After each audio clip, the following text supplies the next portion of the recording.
If you're a social media manager or planning on being one, then you should watch this video. I have been testing out so many strategies lately, and last month I hit the And guys, please take note, all of this are organic. Gusto mo yan? And I want to make sure that I get to share this as soon as possible because umiinit yung page ko.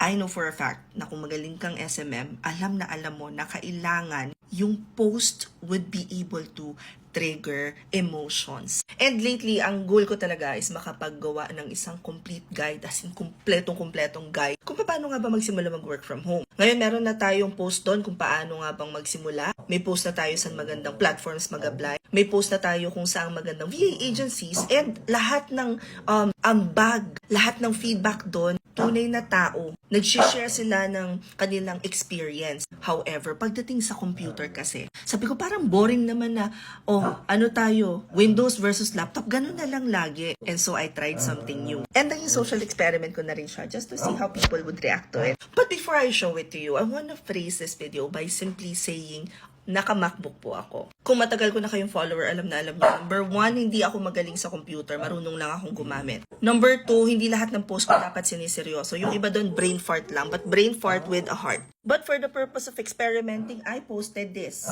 Post nyo na lang para mabasa ninyo. Pero hindi ako nakatis yan. Actually, nag-post din akong disclaimer. 2 disclaimer talaga yan, Day. Sabi ko dito, share ko lang.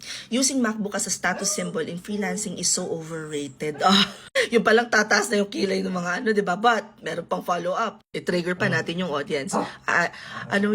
Like posting, I work so hard, deserve ko to, flashes of photo. Guys, ginagawa ko talaga yan. Kasi naniniwala akong pag pinaghirapan mo, yabang mo. Pinaghirapan mo yan eh. Pero nga, ang goal nga nito is to trigger emotions. So sabi ko talaga, pero sige, kung trip mo, balikan mo lang, diba? Kasi, I want to know, do people think that Mac is really worth it? Like MacBook, Apple products. MacBook specifically. Para malaman natin yung ano nga bang masasabi ng MacBook users at saka ng Windows users. Pero with the twist, kasi this time hindi. Ipaglalaban ko na tama yung decision ko. Girl, the results. Ito sa personal kong account. At ito yung sa page ko. And I got exactly what I was aiming for. Results. And when I say result, as in paragraph after paragraph, paragraph.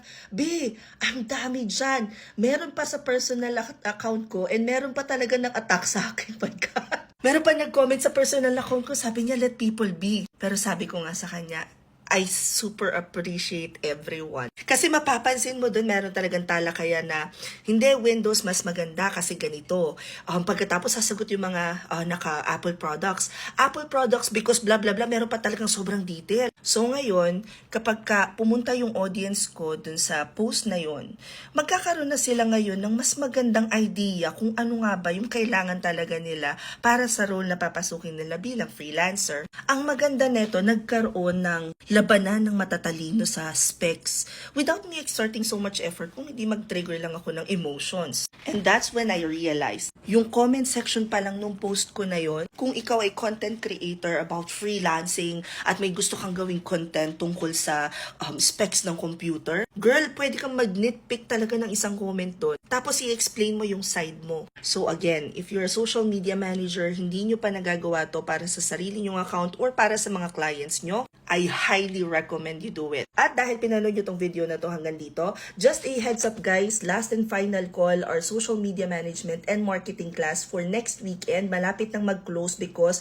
may pre-requirement si Pinakang Juicy na coach natin ng SMM, which is Adina, na kailangan umattend kayo nung level 1 na class which is happening on June 25th bago kayo maka-attend nung live class ng weekend. At kung hindi nyo pa alam kung ano yung SMM, we have a class for social media management and marketing. May 2 weeks na internship ito. Kasama na dito content creation, brand strategy, management and all that. If you're interested to join, i-click nyo lang tong link sa bio ko. Pagkatapos, we'll open our Gig Hub. So sa Gig Hub, click nyo lang dyan, pataas, live mentorship, 999, nasa na yun? 999 social media management. I-click nyo lang yan para makita ninyo yung form. Kung nasa Instagram kayo, ito yung i-click nyo. If hindi nag-work yung TikTok at saka yung Instagram, punta na lang kayo sa Facebook page ko, hanapin niyo tong video na to, doon sa mismong caption, nandun yung link para mag-enroll. Ganon din naman sa YouTube, nasa description box lang. 999 pesos lang to, kasama na dito ang onboarding, live session, application book kung saan tuturuan namin kayo kung paano mag-apply, mock interview which is your one-on-one with me, and then yung certification. And again, may kasama tong 2 weeks na internship. Hope this helps. Comment any questions you guys have about working from home, follow from or work from home chismis. Bye!